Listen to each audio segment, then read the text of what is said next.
Hey, what's going on, guys? You know who it is. It's your boy Dragon, and today I'm doing something a little different. Today I'm going to be talking about a specific topic and a specific person off a game that I've played recently, the Uncharted, right? And I'm not sure if I want to do this, like make this whole thing a series or just a thing that I want to do, where I just break down my opinions or what I think about a specific topic or game or characters in said game.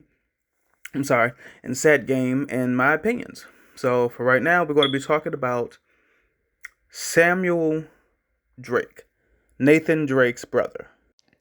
And for those who played Uncharted, you know, if you know, you know, right? But those who don't know, right here, Nathan Drake is the main protagonist for all of the Uncharted franchise through one through four.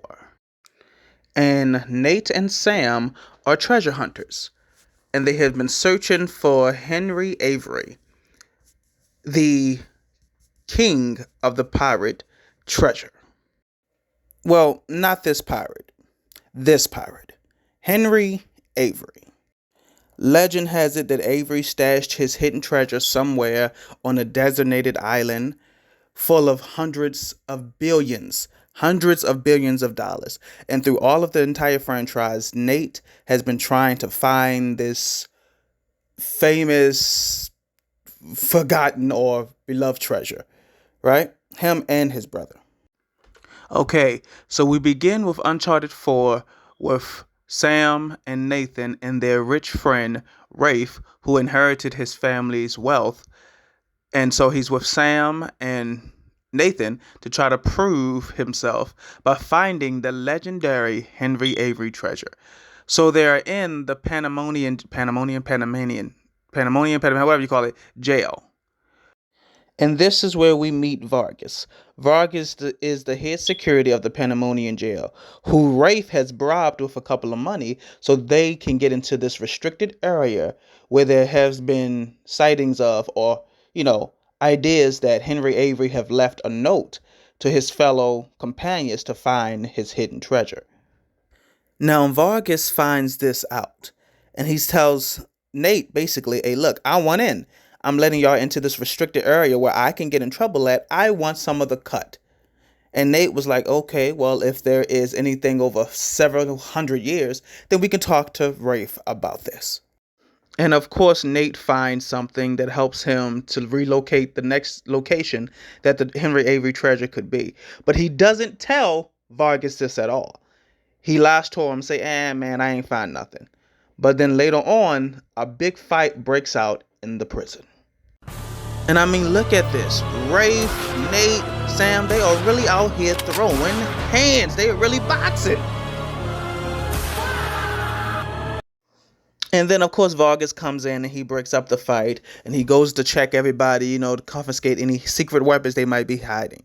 And this is where he finds the artifact that Nate actually indeed did have and lied and said he didn't. So eventually, Vargas brings Rafe, Sam, and Nate all into his office and they goes to talk or negotiate, more like it. Because Vargas was like, basically, you lied. So either I want in or I'm throwing all you motherfuckers in jail today. And basically, this is how it went.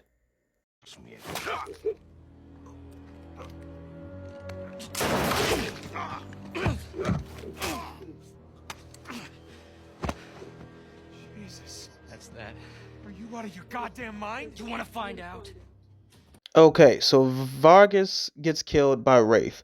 And now Sam, Nathan, and they are all running and escaping from prison. They already have a boat set up on the side of the island where they go ahead and escape from. So during this time, as they're escaping and they're jumping off of different places, Sam winds up taking a hit.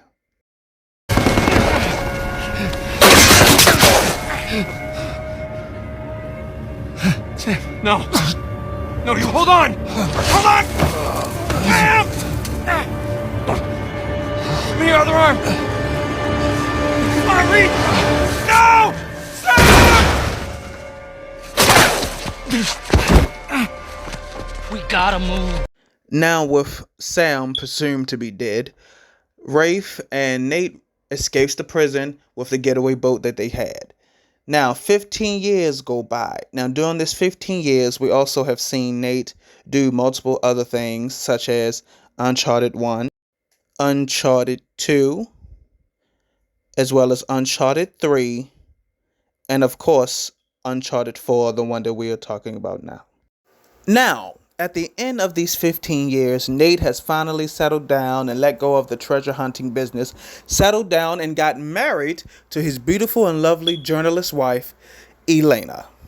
And for those of you who've played the previous games, y'all know about Elena, the beautiful journalist who had a little thing with Nate, and they wound up getting married.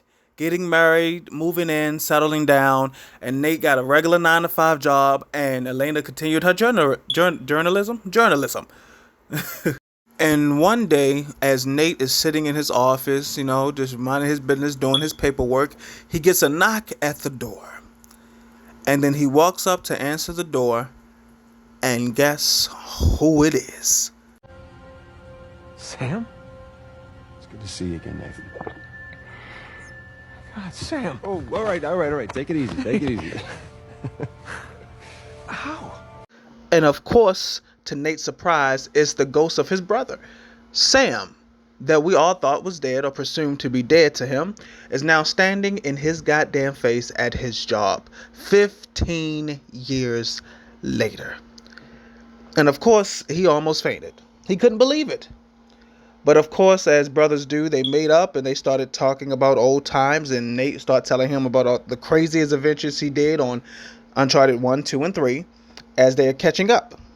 But then, of course, Sam gets up out of his seat and basically stare off into the distance as he sit there and tells Nate, basically, that he's not here for no social call. He's actually here on a mission and one mission only. And of course, Nate is looking like, oh, okay, what's the problem? And Sam tells him that basically he wasn't let go from the prison. He escaped. He broke out of the prison. And because Salazar, I think it was, something, I forgot his name. But basically a gangster mob boss was the reason why they broke out of prison. Because he kept believing in Sam's stories about Avery treasure and he's almost close to getting it. So Alcazar basically said, if I break you out of this prison, you give me half of the treasure. And if you don't, you're basically dead. No matter where you go, no matter how far, I'm going to find you and I will kill you if you try to escape. So basically Sam is now asking Nate to get back into the business and help him find that treasure to save his life. And of course, Nate is like, hold on, wait, Sam, wait a minute. I left that life a long time ago, letting his brother know I don't do that anymore. I settled down, I got married to Elaine, the woman from the stories. I got married, I'm done with that life. I got a regular life, a regular 9 to 5. I don't do that no more. And then Sam hits him with the, well, while you're living your regular life and eating your regular food with your lovely wife, I'ma be dead. So of course, what any brother would do, he agrees. He agrees to get back out there into the field and pick up where they left off and finding Henry Avery's treasure to save his life from the mob boss Alcazar. Now, Nate doesn't tell his wife Elaine. What he do is tell her a whole lie that he has another job somewhere that's out of town that's going to take him a couple of weeks to finish, but it's good business. So of course, as a loving wife, she believes him and tell him go ahead and have fun and be careful. But the whole time he's going out there back into that life, which he promised her that he would never go back into that life again, and they're going to live a regular life. He doesn't want to feel the guilt or the pain of letting her know that he's back in the business. But if it was me, I would have told her the truth and be like, babe, look, this is my brother. I thought he died. He didn't. He actually lived. He escaped from prison. He got this mob boss that's on his head and basically put a bounty on his head, basically letting him know if you don't come back with Henry Avery's treasure, most likely you're going to be dead. So I have no choice but to go over there and help him and save his life. But I'll be right back. Something like that, but I get that he doesn't want to tell her. He doesn't want the guilt. Okay, so now Sam and Sullivan, if y'all know who Sully is basically Nathan's mentor and also father figure, kind of, and Sam, and they go into all these different expeditions and different places and traveling and getting closer to Henry Avery's treasure, one step at a time, one note at a time, one tip at a time, going further and further to get to Henry Avery's treasure, right? Because they only have a month to do so before Sam's death, right? And not to mention, guys, Rafe, do y'all remember him? Pretty rich boy with an inferiority complex. Yep, him. He is still looking for Avery's treasure. He's never stopped. But now he's with an accomplice. And her name is Nadine. Nadine, the boss, badass Ross. You hear me? And also my future waifu. The baddest chick in my opinion, in Uncharted.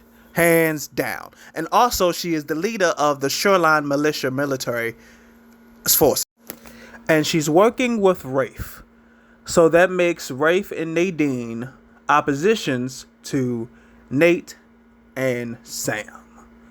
So now all four of these guys are after the Henry Avery treasure. And as they meet up against each other, they're shooting at each other. The Shoreline soldiers are shoot on sight with Sam and Nate. And during this time, going through all of these different expeditions, Nate and Sam has been going through near-death experiences, over hundreds of near-death experiences. Like just kissing death in the damn face. Like look at this.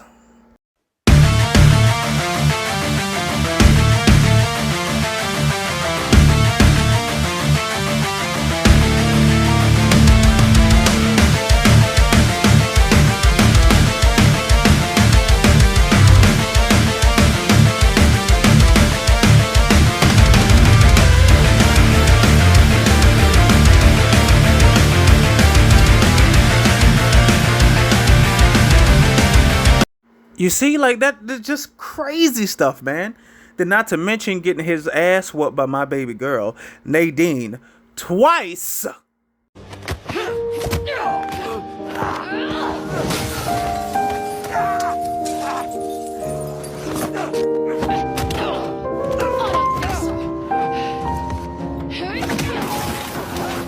Now, she done kicked his ass out of the window the first time, and she kicked his ass out the window the second time. Both near-death experiences where he could have died. Okay? And not to mention the multiple times he done had to fight Shoreline soldiers, getting shot at like crazy. Okay, he's been through some shit just to trying to get this damn treasure to save his brother's life, bro. Now, this is where the plot begins to thicken. As Nate, Sam, and Sullivan finally seems to be getting a breakthrough to the location to Henry Avery's island where he docked off his treasure. This is where they begin to regroup at the hotel that they were staying at. And as soon as they open the door, guess who they find? How's the Malaysia job going, Nate? Seems like you're a hair off course. Elaine, it's not what it looks like. Wait! I don't get you. Look, I wanted to tell you. You know what? Enough. No, I wanted to, but how could I? I don't know. Just say it. I had to protect you. That is bullshit, Nate. You just didn't have the nerve to face me again. So not only all the bullshit that Nate had to go through between getting his ass whooped, getting his ass shot at, and going through so many near-death experiences, now his whole family, his life, his wife, their marriage is on the fritz. Is on a thin line. But even still, Sullivan tells him, go after your wife, man. Try to fix this mess. He's like, you know what? I have to save my brother. I can't right now. So you go ahead and protect her. But we have to still go ahead and get this treasure. Sam does not have enough time. So Sam and Nate goes out on the boat to go to the mysterious island that's supposedly having Captain Avery's treasure. Now, during this time, Nate and Sam goes through the same near-death experiences and getting shot at. But this time, they finally get caught up to Rafe and Nadine. Well, technically, they get their ass whooped and they get captured by Rafe and Nadine. But this is where the main story of this whole video is about. This is where the bullshit starts to happen. On Avery is alive and somewhat well. There was no breakout. I bribed the prison warden, and your brother, he just waltzed right out the front gate. He spent the last 2 years tracking down a second St. Dismas cross. You know what? He did it all with me. Oh, yeah? no, that's bullshit. Oh. Okay, wait a goddamn minute. You mean to tell me that all this time and all this bullshit that I've been going through for your ass, you telling me you lied about the whole entire thing?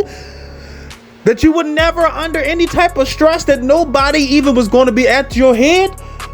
So all this get my ass whooped, damn near dying, my damn marriage is on the line, damn near gone. You sitting there telling me that all this shit was a lie? All of it? And then not to mention, what about the goddamn breakout scene? The whole breakout chapter where Sam is leaving the damn prison, you telling me that never fucking happened?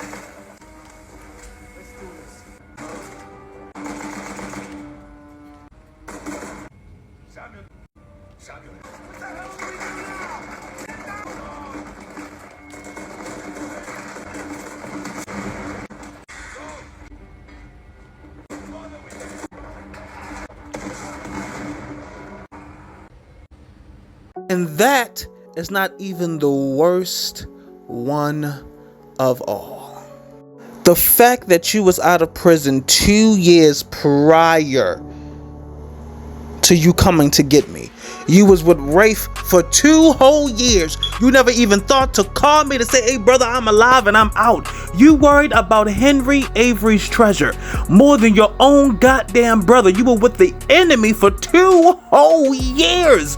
But when your ass got stuck and y'all didn't know what to do, then you finally made your way to come to me and ask for help. Then, knowing that I might not even say yes to you, you said I was going to make up a whole lie that my life is being on the line just to make sure that you come with me, because you can't refuse that. Knowing all of this, you didn't give a damn about my marriage. You didn't give a damn about my life. You didn't care about nothing. Honestly, you don't give a fuck about me at all. You only care about yourself and the treasure. That is crazy to me. And even when Rafe tried to shoot me and you jumped in and I fell off the goddamn edge of the cliff and Rafe came over there and held you hostage, even after I came back for you to save you from Rafe, to save you from being killed, me and my wife, who actually came back for me because she believed that she would be dead, I would be dead without her, and actually she was right. So we both got, my wife and me, coming back to, and Sully, coming back to save your ass. And when we get to you and we're about to be scot-free, got a whole escape plane, scot-free, this is what you do. Huh? Hey, come on, just jump, I'll catch you. Let's go. No, don't you even think about it, you hear me? I'm sorry I got you into this. All of you. Hey, all that doesn't matter anymore, okay? Just jump. I gotta see this thing through, Nathan. Sam, hey, listen to me. If you do this, I'm not coming after you. You hear me? I'm sorry. Sam! This mofo goes back to that cave to try to find the damn treasure, going against Nadine's army and Rafe by him damn self, beaten and bruised. If it was me, I would have let his ass go. I wouldn't care. If you don't care about your life, because clearly you didn't give a damn about mine or anybody else's, I'ma leave your ass. I would have left, but because I'm not the protagonist and the story didn't end that way, I had to follow him. So I went to go save his ass again. And finally, when I find his ass, he's trapped under a pillar in the damn ship, clinging to life. And before I could get to him, I had to square off with the pretty rich boy Rafe. With this badass fight scene with two swords going at it like medieval times. I had to take him down just to get to Sam. And right before that time, the ship is literally going down. The ship is going down in ruins. There's fire. The ship is about to get flooded. And we're about to die. And then right before the face of death, this is what Sam has to say to me. Listen to me. All I ever wanted to do was find this treasure with you. Sure, we did it. We did it, brother, okay? It's all right. There's gonna be another way. Nathan, you gotta go. It's gonna be some. You gotta go! It's tough. There is no other way! Come on, Nathan, I gotta know you made it out all right. Nathan, the whole place is about to blow up! Oh, so now you care. Now you care about my life. Now you care about me. No, you don't give a fuck about me. The fact is that you don't see no way out of you living this, so you might as well say, okay, well, go ahead and save yourself. Don't worry about me. I bet it is. Because you feel like you're about to die anyway, so now you're about to say something. You about to wait till you're about to die to sit there and say, save yourself. But I guarantee you, if your ass was mobile and you can move around, you wouldn't be saying that shit. You'd be sitting there, fill your pockets, Nate. Fill your pockets. You don't give a fuck about me, but because you're about to die and you're on your last lengths, now you want to sit there and say, I'm sorry, and save yourself. Get the hell out of here. I'm telling y'all right now. Sam Drake is by far the worst sibling of all time. One of the worst siblings of all time. He's the worst brother I've ever known. To hell with you. Alright guys, I hope you enjoyed the video. That was my little rant on how Sam Drake of Uncharted is the worst sibling ever. One of the worst siblings ever. Like, come on. Like, I would like to hear your thoughts. I would like to hear your opinions of what y'all think about it. Do y'all think he's actually a good brother, or do y'all think, or y'all agree with me that he's one of the worst? But with that being said, guys, I hope y'all enjoyed the video, and like and comment and subscribe, please. And always remember, no matter what you do, keep God first. No matter what you're going, no matter what's going on, keep God first in your life. No matter what, okay? And always remember, your success is always on the other side of the struggle. Sometimes you got to go through it to get to it, all right? With that being said, guys, I'll see y'all in the next video. Thank you.